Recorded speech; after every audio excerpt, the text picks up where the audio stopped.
So during today's episode, what was it? 619. We found an interesting penny, and very obviously, I'm going to go a little closer. You can see some separation in the 7. That might, I don't know if that's separation or not, but it is next to, even in the 8, right there at the tip. How about in the Lincoln? Is anything, any place there? I don't know what that is right there. In the E,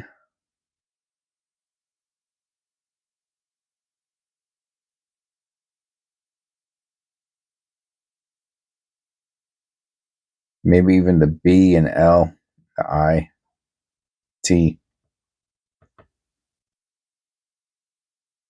In the motto to the south, you can see a little notch there on the 7, the S, the E. There's a nice little separation mark on the G.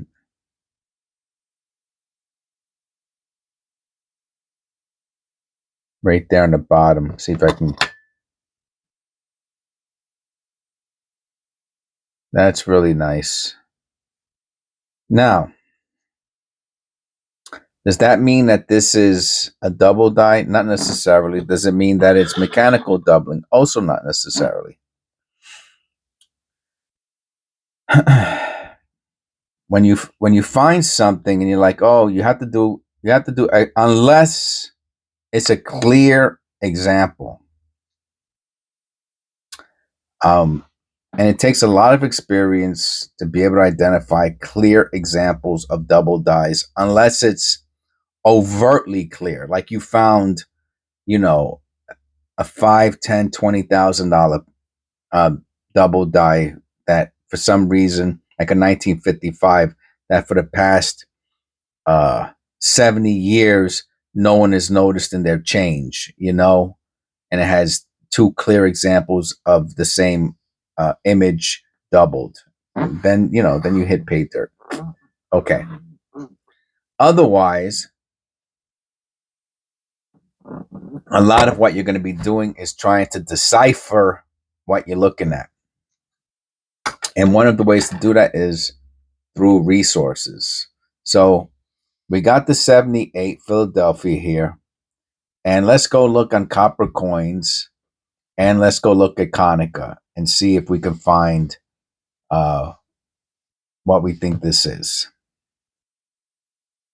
So my first impression was that it is extra thickness. Now here you can see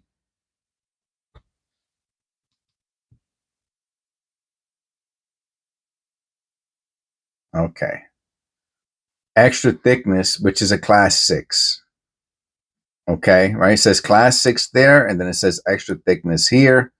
So I kind of remember it being class 6. I don't know why, for some reason, I said I was thinking class 1 also, because the class 1 could be a little bit confusing. Now this is light extra thickness, right? Because it's kind of difficult to you don't see a clear separation in these letters.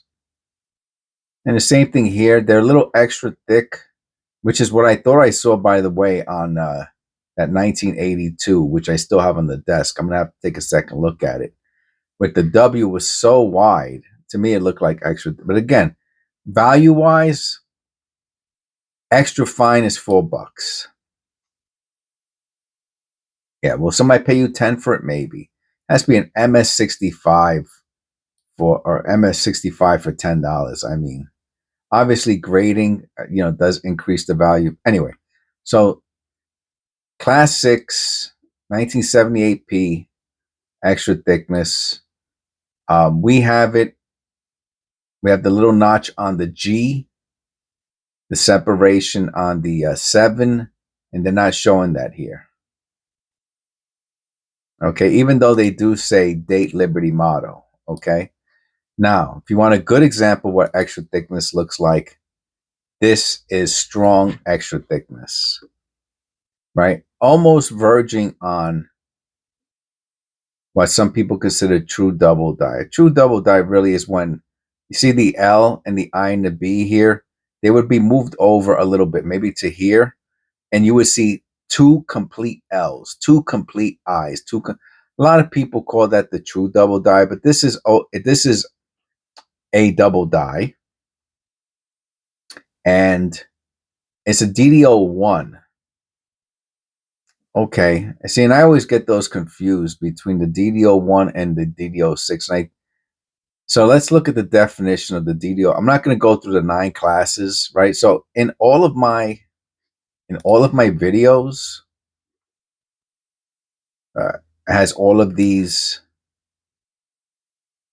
resources. This one here, right? The 9 classes of double die, right? Konica. So you could, and this is where if you click it, this is where it takes you.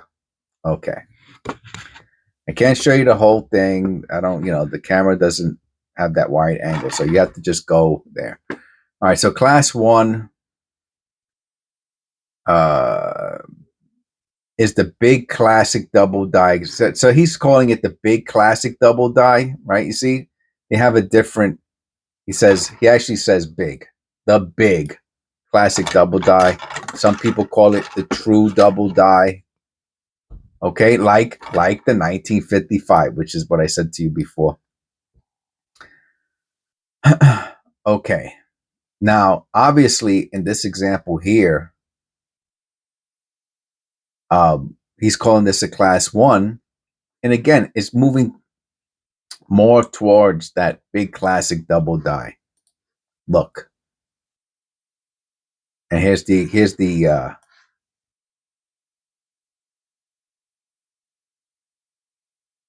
here is the definition, which you can look for yourself. Okay, and let's go to class 6, which is the extra thickness.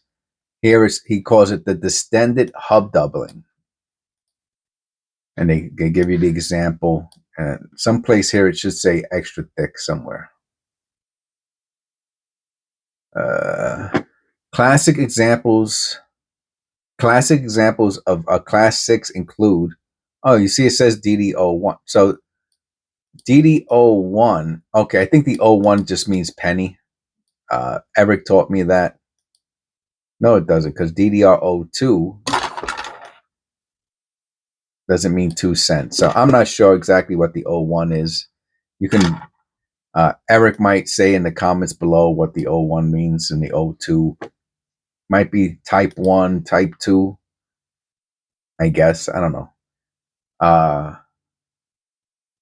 The 43 DDO1.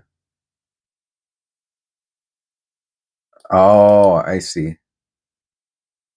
No, and this one here says 5 cent DDO1. So then this one says 25 cent DDR002 to the right.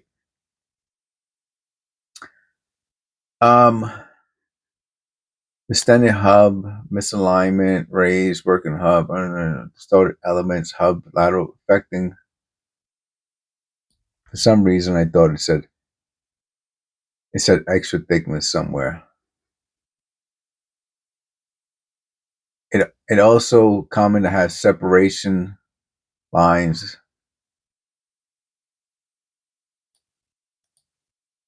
All right, so they could be very difficult to tell apart. But this is where you can find. So the question again becomes, right? What do we have on this penny? Or is it just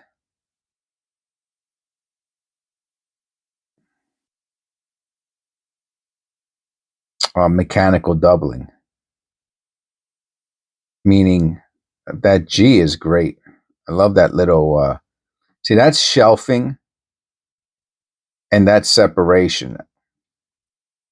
So it's hard for me to tell really. I'm going to look again under the loop. That E looks like it has, let me look at that E. Yeah, the E has a little line through it too on the bottom, even though there's some corrosion there. Difficult to tell. I have to be honest with you. So does the B. The B has a little separation on it. It could just be mechanical doubling. It might take further research. I might have to clean it up a bit. People say don't clean your pennies. I mean, there's a difference between cleaning and conservation. Conservation, a lot of the technical definition is when a professional cleans it, basically, right? They have certain techniques that they use, but you can learn how to conserve your coins also.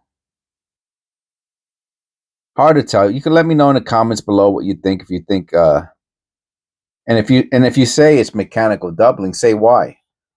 All right, don't just say that's post mint damage, right? That's a cop out, right? That's for people who really don't know what they're talking about.